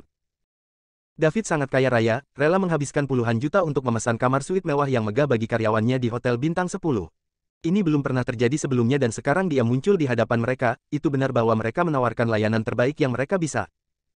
Halo, terima kasih atas kerja keras Anda hari ini, kata David sambil tersenyum, seolah-olah dia adalah pemilik hotel.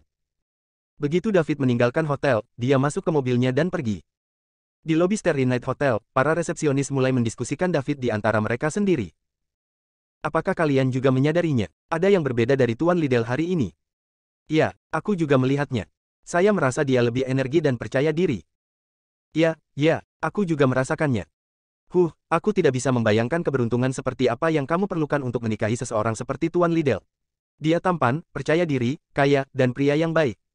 Dia sama sekali tidak arogan dan sombong. Jika Tuan Liddell mau, aku rela menjadi kekasihnya. Kamu gadis bodoh, apakah kamu jatuh cinta? Apakah kamu memberitahuku bahwa kalian tidak mau? Saya hanya mengatakan jika dia mau, saya bersedia. Aku tidak bilang aku tidak mau. Lucille berdiri di tengah lobi dan melihat David pergi. Dia menggelengkan kepalanya sedikit ketika dia mendengar resepsionis berbicara di antara mereka sendiri. Mereka sama sekali tidak malu, tetapi percakapan mereka juga menarik minatnya. Jika David mau, apakah dia bersedia? Tanpa banyak berpikir, Lucille tahu apa jawabannya. Dengan senang hati. Bab 265. Universitas Greenwood. Saat ini sedang istirahat makan siang. Di kursi di tepi danau buatan, dua siswa sedang berbicara satu sama lain. Meskipun, salah satu dari mereka duduk di kursi sementara yang lain berdiri dengan sopan di sampingnya. Apakah David belum datang ke kelas? Hanley bertanya dari mana dia duduk di kursi. Belum, Hanley. David tidak datang ke sekolah selama 4 hingga 5 hari terakhir, jawab siswa yang berdiri. David adalah mahasiswa pertukaran di Greenwood University. Karena dia berada di kelas yang sama dengan siswa lainnya, yang terakhir tahu betul apakah David datang ke sekolah atau tidak. Laporkan padaku segera setelah David kembali. Dimengerti, Hanley. Baiklah, kamu mungkin dimaafkan sekarang. Pergi. Ya, Hanley, jawab siswa itu, yang kemudian membungkuk sebelum pergi. Hanley duduk di kursi dan menatap kolam yang tenang tidak terlalu jauh. Namun, emosinya jauh dari tenang. Gadis cantik yang telah dia perhatikan selama 3 tahun ini sekarang diambil darinya oleh seorang siswa pertukaran yang baru tiba beberapa hari yang lalu. Dia menolak untuk percaya rumor pada awalnya, tetapi dia tidak bisa mengabaikannya ketika dia melihat gambar serta reaksi Celia terhadap diskusi. Foto-foto itu seharusnya diambil dari lokasinya saat ini, dan sepertinya Celia memang menyandarkan kepalanya di bahu pria itu. Tidak ada bukti Photoshop yang digunakan juga. Sikap Celia tentang masalah ini juga menjadi masalah. Dia selalu berdiri dan mengklarifikasi rumor yang ada antara dia dan dirinya sendiri. Namun, sudah beberapa hari sejak gambar-gambar itu muncul dan dia belum mengklarifikasi apapun. Dia mungkin tidak mengkonfirmasi apapun, tetapi sejauh menyangkut Hanley, tidak mengklarifikasi sama dengan mengkonfirmasi rumor. Ini adalah pukulan besar bagi martabatnya. Dia telah menjadi bahan tertawaan sekolah beberapa hari ini. Ketika orang membicarakan pacar Celia, mereka semua akan teringat Hanley, yang telah mengejar Celia selama 3 tahun terakhir. Dia adalah Hanley Chasez, salah satu Fantastic Four dari Greenwood University yang disetujui publik. Dia itu pintar dan tampan. Belum lagi dia juga orang lokal di ibu kota. Keluarga Chasez mungkin bukan salah satu keluarga paling terkemuka di ibu kota, tetapi mereka tentu saja termasuk keluarga dengan peringkat tinggi. Tidak melebih-lebihkan, tetapi yang harus dia lakukan hanyalah menyebarkan beberapa rumor dan akan ada cukup banyak gadis di sekolah yang ingin tidur dengannya untuk berkeliling lapangan olahraga sekolah 2 kali. Dia juga bermain-main dengan beberapa gadis sebelum universitas. Namun, begitu dia mulai kuliah dan bertemu Celia, dia mendapati dirinya sepenuhnya ditaklukkan oleh kecantikannya dan hanya menginginkan kecantikan lotus salju murni ini untuk dirinya sendiri. Karena itu, dia mengubah kebiasaan hidupnya dan memutuskannya dengan semua gadis di masa lalunya. Namun, itu tidak berhasil. Celia tidak menerimanya. Sudah 3 tahun, dan dia telah melakukan begitu banyak selama 3 tahun ini. Hanya untuk menerima kabar bahwa Celia punya pacar, dan pacar itu adalah orang lain. Pada saat itu, ekspresi Hanley yang sopan berubah menjadi sesuatu yang menyedihkan. Dia tidak pernah ditolak seumur hidupnya. Jika dia tidak dapat memiliki sesuatu, maka dia akan menghancurkannya sehingga tidak ada orang lain yang dapat memilikinya juga. Ini adalah moto hidupnya. Lebih baik aku menyakiti semua orang daripada disakiti oleh siapapun. Bab 266. 2 hari lagi berlalu, dan sekarang adalah akhir pekan. David masih berkeliaran membeli perkebunan. Namun, karena tidak ada pembelian besar, peningkatan poin mewah itu lambat. Butuh kurang dari 10 miliar dolar untuk beralih dari 15 menjadi 108 poin dalam 2 hari. David mengetuk tubuh lagi tanpa ragu-ragu. Ada 8 poin mewah setelah dia selesai, sementara tubuhnya mencapai level 4 yang luar biasa. Dalam perjalanan kembali ke Starry Night Hotel, David memperhatikan bahwa daerah itu ramai. Ada begitu banyak mobil mewah di depan pintu masuk sehingga hampir tidak ada tempat parkir yang tersisa. Ada juga kerumunan besar orang di sekitar hotel. Banyak yang memegang tanda dan spanduk tetapi diblokir oleh puluhan penjaga keamanan. Apakah ini penggemar? Apakah ada selebritas yang check-in ke Starry Night Hotel? Dia hanya bisa memarkir mobilnya di tempat parkir bawah tanah. David dihentikan ketika dia sampai di pintu masuk utama. Dulu ada 4 pengantar wanita di sini, dan sekarang menjadi 4 penjaga keamanan. Tuan, tolong tunjukkan kartu kamar Anda. Tidak ada yang diizinkan masuk kecuali tamu hotel saat ini, kata salah satu penjaga keamanan. David hendak berbicara ketika Lucille Yates melihatnya di lobi dan bergegas mendekat. Selamat malam, Tuan Liddell. Kemudian Lucille menoleh ke penjaga keamanan dan berkata, Tuan, Liddell adalah VIP hotel. Lewat sini, Tuan Liddell, kata Lucille. David mengikuti Lucille ke lobi hotel. Mau makan apa malam ini, Tuan Liddell? Aku akan menyiapkannya untukmu. Lucille berkata dengan hormat. Apapun, beri aku yang biasa. Ngomong-ngomong, ada apa dengan hotel malam ini? David bertanya dengan santai. Tan, Liddell, ada sutradara yang menayangkan film baru di hotel kita malam ini. Ia mengundang banyak selebriti dan investor film untuk hadir. Saya mendengar ada upacara sumbangan kecil di akhir. Dia memfilmkannya di tempat yang sangat miskin, jadi dia ingin melakukan bagiannya untuk membantu penduduk setempat. Sutradaranya terkenal secara internasional, kata Lucille. Oh, saya mengerti. Apakah Anda memerlukan undangan untuk masuk? Saya kira tidak demikian. Baiklah kalau begitu, di lantai berapa? Aku akan memeriksanya nanti. Itu di aula di lantai 60. Oke terima kasih, kata David dan naik ke atas. Kembali di kamarnya, David mandi, berganti pakaian, dan hendak memeriksa pemutaran perdana. David mengagumi orang-orang yang mau membantu orang lain dengan pengaruh mereka. Lagi pula dia bebas, jadi dia ingin memeriksanya dan menyumbangkan sejumlah uang. Meskipun memberikan sumbangan tidak akan meningkatkan poin mewahnya, dia tetap ingin membantu karena dia kaya raya. Dia ingin menyiapkan dana amal atau sesuatu tetapi tidak ingin menjadi terkenal. Dia juga sibuk memperbaiki dirinya akhir-akhir ini sehingga dia tidak punya energi untuk melakukannya. Begitu dia cukup puas dengan kekuatannya dan Islik International stabil, dia akan menyiapkan dana amal atas nama Islik International dan menghabiskan sejumlah uang untuk membantu orang yang membutuhkan. Uang tidak berarti banyak baginya sekarang. Begitu dia mencapai lantai 60 hotel, dia melihat beberapa pelayan wanita cantik berdiri di pintu masuk aula. David masuk. Tidak ada yang meminta undangan, jadi dia langsung masuk ke aula. Aula itu sangat besar. Bisa dibilang itu adalah tempat yang sempurna untuk pesta mewah semacam ini. Itu setidaknya 2/3 lebih besar dari pesta yang dia hadiri di Lake City. Aula juga didekorasi dengan indah. Tidak heran itu adalah hotel bintang 10 premium. Ada banyak orang di sekitar, mungkin 200 atau 300 orang, tetapi aula itu masih tampak kosong. Kedatangan David tidak menarik perhatian siapapun karena semua orang sibuk mengobrol di lingkaran mereka sendiri.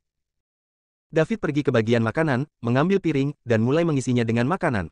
Setelah berlarian sepanjang hari, dia kelaparan. Dia menemukan sudut dan menikmati makanannya. Makanan di pesta-pesta mewah cukup enak.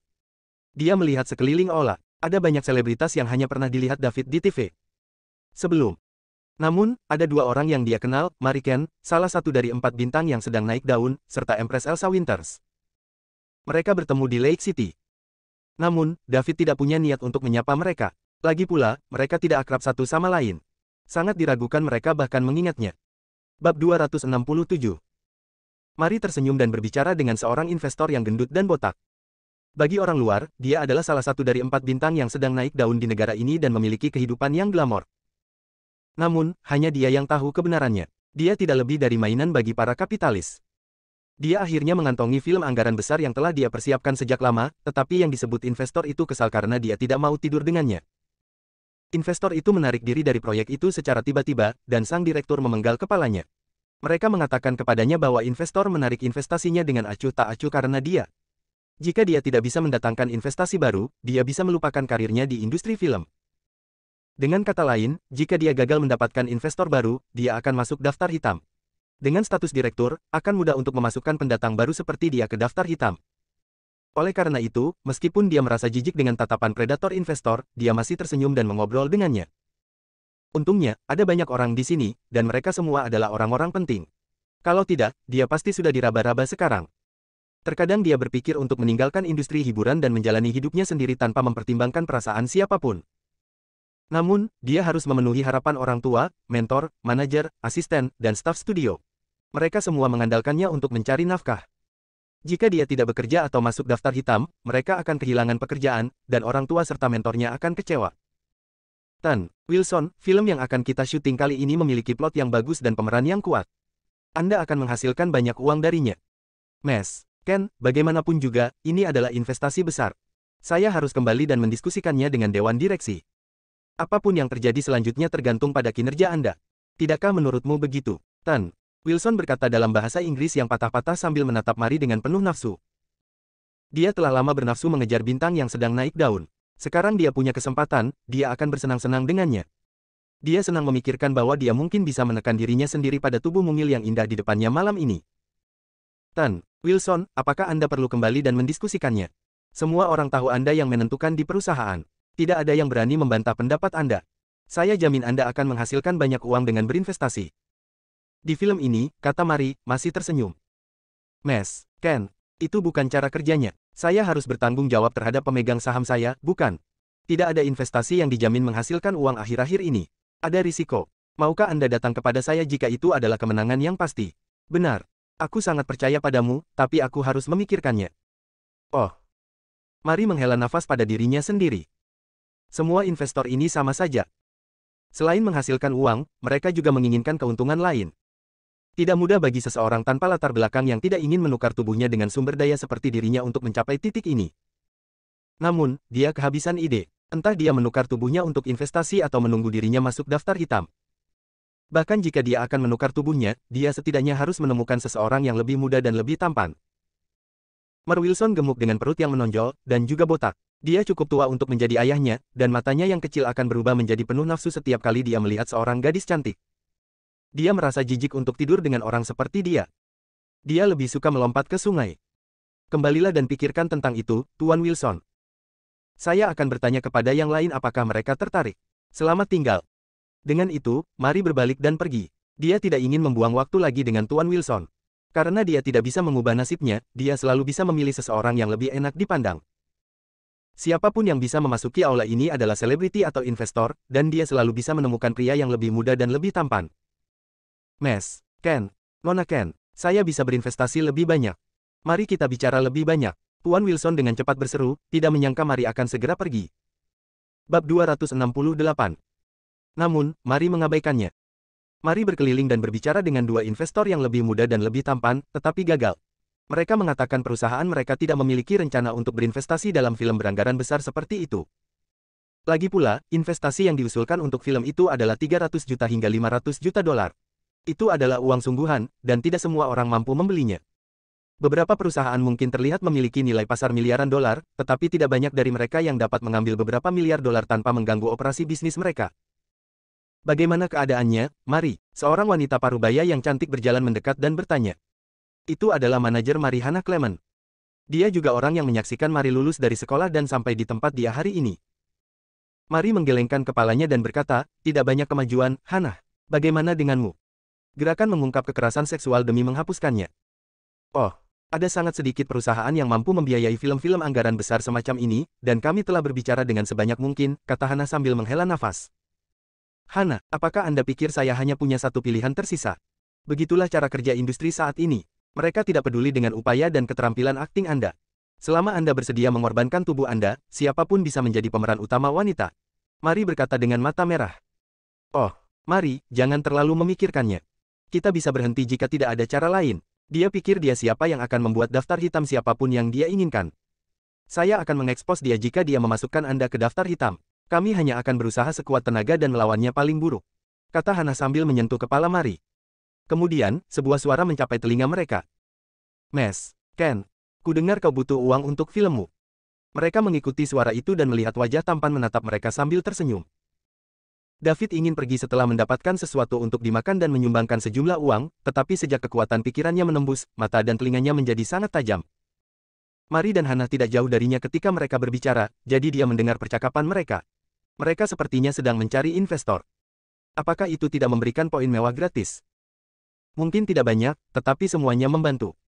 Investasi dalam film juga merupakan cara baginya untuk bertemu dengan beberapa sutradara dan apa yang tidak. Melalui Mari, mereka bisa mendekatinya kapanpun mereka membutuhkan investasi, dan dia akan mendapatkan banyak poin mewah. Karena itu, dia datang. Apakah Anda Tuan Liddell? Mari bertanya dengan heran. David terlihat lebih tampan dan berkelas daripada saat terakhir kali mereka bertemu di Lake City, jadi Mari sedikit tidak yakin. Untung Anda tidak melupakan saya, Mes. Ken. David tersenyum dan berkata. Tidak mungkin, Anda adalah penyelamat saya, Tuan Liddell. Bagaimana aku bisa melupakanmu? Kamu semakin tampan, jadi aku tidak yakin, kata Mari sambil tersipu. Hannah juga terkejut melihat David. Sosok, penampilan, dan temperamennya sempurna. Dia memiliki senyum di wajahnya ketika dia berbicara, dan itu membuat orang merasa seperti sedang mandi di angin musim semi. Dia telah berkecimpung di industri hiburan selama bertahun-tahun dan telah bertemu banyak anak muda yang brilian, tetapi tidak satu pun dari mereka yang dapat menandingi David. Jika dia bergabung dengan industri hiburan, dia bisa memikat banyak wanita dari segala usia. Bab 269. Mari, siapa ini? Tanya Hannah. Bagaimana mungkin dia tidak tahu bahwa Mari memiliki teman seperti itu? Bagaimanapun, dia dan Mari tidak dapat dipisahkan. Secara kasar, dia bahkan tahu berapa banyak tahi lalat yang dimiliki Mari. Selain itu, dia mengenal hampir semua teman Mari tetapi belum pernah mendengar tentang David. Jika dia bisa membuat David bergabung dengan studio mereka, dia akan menjadi sapi perah mereka setelah beberapa pengemasan. Itu adalah era pengaruh. Penampilan David sekarang menarik bagi para gadis.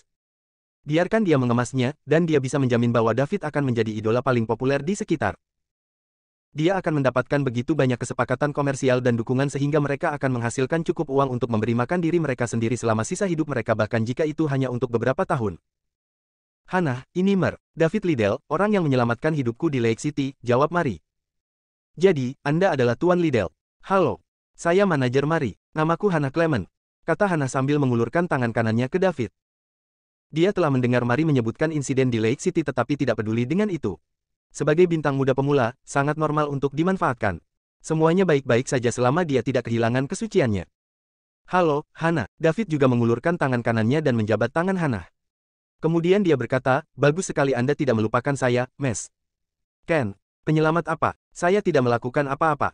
Saya baru saja mendengar Anda sedang mencari investor untuk film yang Anda rencanakan untuk difilmkan. Iya, investor lama kami tiba-tiba keluar, jadi kami masih mencari investor baru. Tapi kami belum menemukannya karena besarnya investasi, kata Mari, agak sedih. Saya bisa berinvestasi di dalamnya. Mari membeku sebelum bertanya dengan gembira, apakah Anda berinvestasi dalam film juga, Tuan Liddell?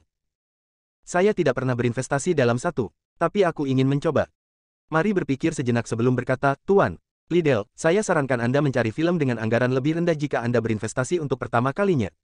Aku bisa mengenalkanmu pada beberapa orang. Tidak bisakah aku berinvestasi dalam film yang kamu rekam? David bertanya, bingung. Anggaran investasi kita cukup besar. Saya dapat berjanji bahwa saya akan melakukan yang terbaik, tetapi bagaimanapun juga itu masih tergantung pada pasar. Ada banyak risiko. Ini pertama kalinya Anda berinvestasi di film, dan kehilangan uang akan merusak kepercayaan diri Anda, jelas Mari. Berapa besar anggaran investasinya? Sekitar 3-500 juta dolar. David merasa itu mahal ketika mereka pertama kali mendiskusikannya dan menjadi sedikit bersemangat. Namun, itu hanya 3-500 juta dolar. Saya akan berinvestasi dalam film Anda, tetapi 3-500 juta dolar tidak akan berhasil, kata David. Mari hendak berbicara dengan David lagi, tetapi Hannah memukulnya sebelum dia bisa berbicara. Berapa banyak yang akan Anda investasikan, Tuan Liddell? Mungkin kita bisa menemukan beberapa investor lagi dan berbagi anggaran. Banyak produksi besar melakukan itu saat ini. Film bagus apa yang bisa dibuat dengan 3 atau 500 juta dolar? Saya seorang perfeksionis yang akan melakukan yang terbaik dalam segala hal yang saya lakukan. Karena saya telah memutuskan untuk berinvestasi dalam film, Anda harus memfilmkan bidikan terbaik dengan peralatan terbaik yang ada. Saya akan menginvestasikan 1 miliar dolar terlebih dahulu. Jika itu tidak cukup, saya akan meningkatkannya, kata David tegas. Tan, Liddell, bagaimana? Bagaimana itu pantas? Mari tergagap. Hannah tidak menjawab. Itu karena dia telah memutuskan bahwa David membodohi mereka. Dia pasti menyukai Mari dan ingin membuatnya terkesan. Kemudian dia akan membujuknya untuk tidur dengannya untuk menipu uang dan seks. Dia tidak menyangka David menjadi orang seperti itu ketika dia terlihat begitu sopan. Anda tidak bisa menilai buku dari sampulnya. Selain itu, Mari tampak yakin. Untungnya, dia ada di sini hari ini. Kalau tidak, Mari akan tertipu. Bab 270. Hannah telah berkecimpung di industri hiburan selama bertahun-tahun. Pengalaman seorang pemula di industri hiburan seperti Mari bukanlah tandingannya. Dia belum pernah melihat investor yang menganggap jumlah investasinya terlalu sedikit dan akan melakukan top up tanpa alasan. Selain itu, ia menambah beberapa ratus juta dolar. Menjadi perfeksionis dan melakukan yang terbaik dalam segala hal adalah omong kosong. Siapa yang akan membenci memiliki lebih banyak uang? Itu tidak masuk akal, dan jumlahnya terlalu berlebihan. Dia akan tertipu jika itu masuk akal karena penampilan David sangat menipu. Namun, dia tidak segera mengeksposnya. Dia ingin melihat apa yang akan dilakukan David selanjutnya. Jika Hannah mengikuti Mari ke pesta pribadi di Lake City, dia akan berpikir berbeda. Semua orang di sana adalah orang-orang hebat di Lake City. Mereka bernilai miliaran atau bahkan puluhan miliar dolar. Mengapa David, yang bisa berkembang pesat di tempat seperti itu, menipu seorang bintang muda di tahap awal ketenaran? Kenapa tidak? Itu kesepakatan. Saya akan berinvestasi, dan Anda hanya perlu bekerja dengan baik. Saya akan top up jika anggarannya tidak cukup, kata David dengan ramah. Terima kasih, Tuan Liddell. Betulkah? Anda menyelamatkan saya sekali, dan kali ini Anda menyelamatkan saya lagi. Aku tidak tahu bagaimana harus berterima kasih, kata Mari dan memeluk David. Dia percaya pada David. Itu karena dia telah melihat betapa cakapnya David dan bagaimana dia mengendarai mobil sportnya yang hampir 100 juta dolar. David dengan cepat meraih Mari. Apa yang dia lakukan? Ini akan menjadi berita besar jika seseorang melihat mereka. Mari Ken dari 4 bintang yang sedang naik daun memeluk orang asing. Itu akan menjadi berita utama. Dia tidak ingin menjadi terkenal. Hannah dengan cepat meraih Mari dan memeluknya. Dia tidak berharap Mari melakukan itu. Mereka akan kesulitan menjelaskan diri mereka sendiri jika ada yang merekam ini. Hannah melihat sekeliling. Untungnya, mereka berada di sudut ruangan, jadi seharusnya tidak ada yang memperhatikan. Mes, Ken, aku tidak mampu membelinya, kata David. Mari, apa sih yang kamu lakukan? Bagaimana jika seseorang melihatmu? Hannah juga berkata. Mari juga menyadari bahwa tindakannya tidak pantas. Dia sekarang menjadi figur publik, dan setiap gerakannya diperbesar. Tan, Liddell, dan Hannah, maafkan aku. Saya ingin mengucapkan terima kasih kepada Tuan Liddell dan melakukannya secara mendadak, kata Mari meminta maaf. David telah membuat Hannah terkesan pada awalnya.